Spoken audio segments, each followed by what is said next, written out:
At 3:41 local time, 14 Ukrainian FP-2 long-range strike drones skimmed low across the western Black Sea, their dark silhouettes repeatedly disappearing against the waves. Ahead of them, Saki Air Base was still lit for routine maintenance. 8 flyable Su-30SM fighters sat in 2 tight rows on the eastern parking apron. They had arrived only 3 days earlier, sent to reinforce Russian patrols over the Black Sea and strengthen the defenses protecting Crimea. Together, they represented hundreds of millions of dollars in combat power concentrated inside one narrow section of the base. But the squadron was not fully ready to move. 2 Su-30SMs had only just returned from a night patrol. Fuel trucks stood close beneath their wings, while thick hoses continued feeding aviation fuel into tanks that were still below mission level. Generators hummed beneath the maintenance lights. A towing vehicle occupied part of the apron. Technicians moved between open engine panels, exposed hydraulic lines, and equipment cases scattered beside the aircraft. A 9th Su-30SM stood inside the maintenance area with its engine compartment open. Nearby, a Su-24M rested on hydraulic jacks while technicians worked beneath its landing gear. Neither aircraft could reach the runway without outside help. A fuel operator had just reached for the valve beneath the second Su-30 when the warning siren cut across the apron. He looked up once, then pulled the emergency release. The heavy hose dropped away from the fighter's wing, still carrying fuel that had never reached the aircraft's tanks. Around him, the base changed in seconds.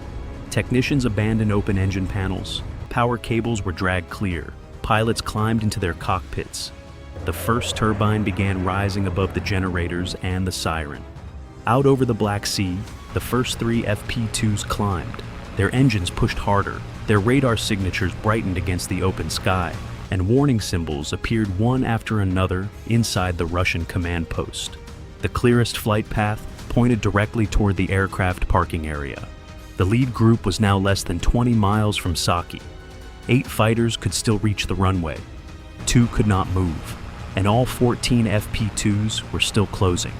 Saki was no longer preparing a reinforcement squadron. It was racing to save one.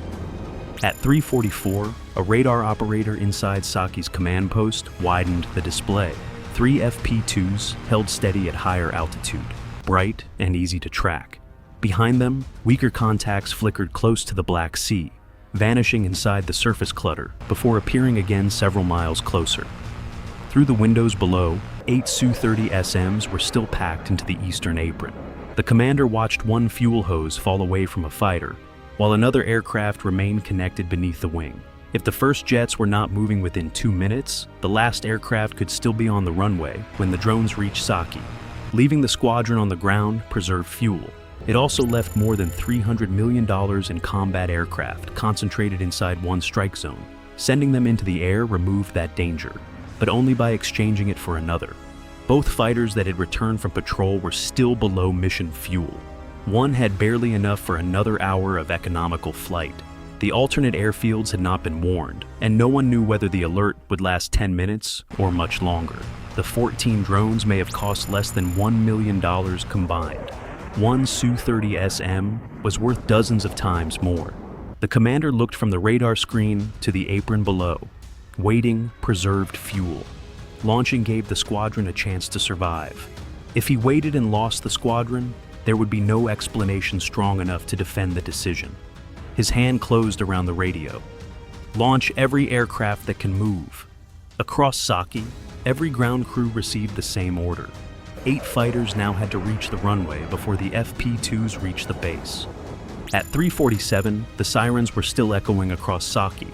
The launch order reached the eastern apron. Ground crews pulled wheel chocks, dragged power cables clear, and waved the first Su-30SM forward the moment its pilot reported ready. There was no time for a clean departure. Only 2 fighters could clear the crowded apron at once. The rest waited behind fuel trucks, maintenance vehicles, and the hot exhaust of the aircraft ahead. 8 Su-30SMs had to pass through the same narrow exit before the lead FP-2S reached the base. Inside the ground control room, one controller kept his hand on the transmit switch as the aircraft markers crawled toward the runway. The first pair began moving. Then, the third aircraft stopped. A towing vehicle still blocked part of the taxi lane. Ground crews rushed toward it and pushed it aside by hand. The pause lasted only 6 seconds, but all 5 fighters behind it stopped as well. At the edge of the airfield, Pantsir radars locked onto the 3 high-flying drones. No missiles had left their launchers yet. The first Su-30SM reached the runway and accelerated into the darkness. Its pilot lifted off with less fuel than planned and no confirmed airfield to receive him if Saki remained closed. Another fighter followed, then another. By the time the middle of the formation reached the runway, the lead drones were less than 10 minutes away. 3 Su-30SMs still remained on the ground. The previous fighter had not yet cleared the runway display. If the controller waited for normal separation, the last Su-30SM would never leave in time. He pressed the transmit switch, released the final 3. The next aircraft entered the runway before the exhaust ahead had fully cleared. The second followed through the heat. The last Su-30SM began its takeoff roll as warnings spread across the base. Seconds later, its marker disappeared from the runway display. All 8 flyable fighters had escaped. The disabled Su-30SM and the Su-24M remained behind. The squadron was airborne, but from that moment on, it belonged to the fuel left inside 8 different aircraft. At 3:53, 2 Pantsir missiles left their launch rails. They climbed toward the 3 FP-2s flying highest over Saki's western approach. One drone broke apart above the coast. A second lost altitude, trailing smoke, then vanished below the radar horizon. The third continued toward the base. Inside the air defense post, the duty officer watched 2 interceptor symbols disappear from the display. The surviving contacts were already spreading wider. 4 FP-2s turned directly toward the eastern apron the fighters had just abandoned. Their flight paths were obvious. Pantsir tracking boxes followed them across the screen. Farther south, 5 weaker contacts stayed low against the surface clutter. 1 cut across the fuel transfer line. 2 peeled away toward the generators beyond the apron. Another slipped toward the navigation antennas, while the 5th held wide and changed course as Russian radar coverage shifted. The nearest contacts were now less than 8 minutes from impact. The duty officer faced 3 threats moving at once. He could keep both batteries focused on the apron, where the clearest tracks were approaching, or turn one system toward the infrastructure behind it. Every second spent rotating a launcher opened another section of the base. He made the call. 1 Pantsir remained on the 4 drones closing on the apron. The second battery turned east. As the eastern coverage opened, the 2 reserve FP-2s followed their alternate route toward the backup generator compound. New tracking boxes appeared. The officer watched the number of active tracks continue to rise. The batteries could not engage them as quickly as they appeared. 14 low-cost drones had forced Saki's defenses to split their fire. The remaining batteries were now stretched across an airfield too wide to protect. At 3:56, the first FP-2 crossed Saki's western perimeter. A Pantsir cannon opened fire across the approach. Tracer rounds passed behind the drone as it dropped lower and continued over the empty eastern apron. The gun followed it east. Behind that burst of fire, another FP-2 slipped through the gap left by the rotating battery. It turned toward the maintenance area. The disabled Su-30SM was still there, its engine compartment open and access panels hanging beneath the fuselage. Less than 50 yards away, the Su-24M remained on hydraulic jacks. Neither aircraft could move. A technician working beneath the Su-24M heard the drone before he saw it. The engine note rose above the cannon fire, and he rolled clear as the approaching shadow crossed the maintenance lights. The Pantsir tracking box was already closing around the second FP-2. The open corridor ahead of the drone was disappearing. It corrected toward the Su-30SM. Another burst of cannon fire crossed behind it. Then the FP-2 struck beside the fighter's forward fuselage. The blast tore through the open engine bay. Fire rolled beneath the aircraft as fragments crossed the maintenance area. Seconds later, emergency crews reached the fighter, but the forward fuselage and engine section were already burning beyond recovery. Fragments also struck the nearby Su-24M, cutting hydraulic lines and damaging the wing root. Its full condition was still unclear, but it could no longer be moved during the attack. Russian crews had saved 8 flyable fighters by launching them. Ukraine had still taken 1 aircraft and disabled another, but the remaining FP-2s were no longer following the jets. As fire crews converged on the maintenance area, the low-flying strike group crossed deeper into Saki. One drone swept toward the fuel transfer trench. Another peeled away toward the electrical compound. Farther east, a third FP-2 lined up on the navigation antennas. The Pantsir crews tried to turn back. They were seconds too late. At 4:03, the last explosions were still rolling across Saki's eastern compound. The FP-2 that reached the fuel station had detonated beside the transfer trench, rupturing a service line beneath the concrete. A second blast cut power across the eastern side of the base. The strike on the navigation area left antennas dark and communication equipment running only through backup circuits. The runway itself was still usable. Almost everything supporting it was not. Saki's recovery crews were already moving through smoke and scattered debris. Inside the command post, the base commander watched one green light return on the status board as a backup generator came online beside the fuel transfer station. Lights flickered across the eastern compound. One electric pump began turning. Pressure climbed for several seconds. Then it fell. Fuel surfaced through a damaged service trench, and the pump was shut down before the leak could spread toward the burning maintenance area. A tanker truck rolled forward as the next solution. It covered less than 200 yards before stopping behind wreckage and damaged equipment blocking the service road. A towing vehicle was redirected to clear the lane, but a burning fuel truck blocked the recovery crew on the opposite side. One system came back. Two more failed around it.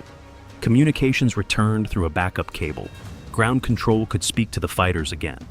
One status light turned green. The navigation panel stayed red. Outside, smoke continued drifting across the approach path. Recovery crews had minutes, not hours, before the Airborne Squadron needed an answer. The fighter that had launched with the lowest fuel had already burned through more of its remaining endurance. The others were scattered across different headings, waiting for instructions Saki could not safely provide. Then 3 reports reached the commander. Fuel unavailable. Navigation offline. Taxi route blocked. He looked through the command post windows toward the intact runway. A strip of concrete was not enough. Without fuel, approach guidance, clear ground routes, and available fire crews, Saki could not recover the squadron. He lifted the radio. Close the field. Divert all aircraft. The runway remained intact, but as an operating airbase, Saki had ceased to exist. At 4:18, the diversion plan was already beginning to fail. 15 minutes earlier, all 8 Su-30SM pilots had received the same order. Saki is closed. Do not approach. Divert immediately. Since then, controllers had been checking alternate airfields while each pilot reported his remaining fuel. 3 fighters had banked north, their lights separating across the dark coastline. 3 more had turned east toward the Kerch Strait. The final pair had remained south of Saki, circling over the Black Sea while controllers searched for another runway. In the last aircraft of that pair, the fuel number was already lower than the rest. Its pilot had launched before refueling was complete. Now the cockpit computer showed 21 minutes of endurance at his current power setting. The nearest alternate required 18 minutes in ideal conditions. There was almost no margin for a delayed landing or a missed approach. Then the pilot noticed his ground speed falling, even though his power setting had not changed. Moments later, ground control confirmed strengthening winds from the northeast. The estimate on the display dropped, 16 minutes. Controllers sent the other aircraft in the pair east. The lowest fuel Su-30SM was told to remain south of Saki, while the runway situation was confirmed. The pilot settled into the most economical power setting he could hold. Below him, the Black Sea remained dark. Ahead, the eastern alternate reported an aircraft already occupying the runway under emergency priority. 13 minutes. The pilot looked back toward Saki. The navigation system was offline. Smoke still covered part of the approach. Debris blocked sections of the taxi route. Everything around the runway had failed. The runway itself had not. 11 minutes, he keyed the radio. Request emergency recovery at Saki. Inside the command post, the base commander hesitated. Reopening the field would send firefighters and ground crews back into a damaged airfield that had only just been closed. Refusing the request could leave the pilot with nowhere else to land. A recovery officer checked the latest report. The concrete strip was intact. Only one approach lane could be cleared in time. The commander lifted the radio. Clear one path, mark the threshold, give him one approach. 7 fighters continued toward alternate bases. One Su-30SM turned back towards Saki, with barely enough fuel for the approach. There would be no second attempt. At 4:31, the Su-30SM descended towards Saki through smoke and broken runway lights. The fuel estimate had fallen below 8 minutes. Below, recovery crews used vehicle headlights and portable lamps to mark the usable side of the runway. Fire trucks waited beside the concrete, leaving one narrow route open for the fighter. The pilot lowered the landing gear. The normal approach guidance was still offline. Ground control could give him only distance, height, and corrections toward the cleared lane. At 3 miles, the runway appeared through the smoke. The threshold lights were uneven. A burned vehicle still blocked part of the normal exit. A standard touchdown would carry the fighter toward it. The pilot shifted left and aimed farther down the runway. 5 minutes remained. The Su-30SM crossed the fence faster than planned. Its main wheels struck hard beyond the damaged section and held. The brake chute opened behind it. Smoke and dust briefly hid the fighter from the control tower. When the view cleared, the nose wheel was down and the aircraft was still slowing. The blocked taxi route was getting closer. The pilot held the brakes. The Su-30SM stopped before reaching the wreckage. It had landed. On the runway, one pilot had survived the immediate crisis. Across Crimea, the squadron had not. One Su-30SM had been destroyed. The nearby Su-24M was damaged and unavailable. The 8 fighters that escaped were now scattered across several airfields, separated from their fuel crews, spare parts, weapons, and maintenance teams. 14 low-cost drones had not needed to destroy the runway. They had broken the system built around it. The jets escaped the strike. The reinforcement did not escape the trap. Which system decided the outcome at Saki? Fuel, power, navigation, or air defense? Tell us below and subscribe for more tactical breakdowns.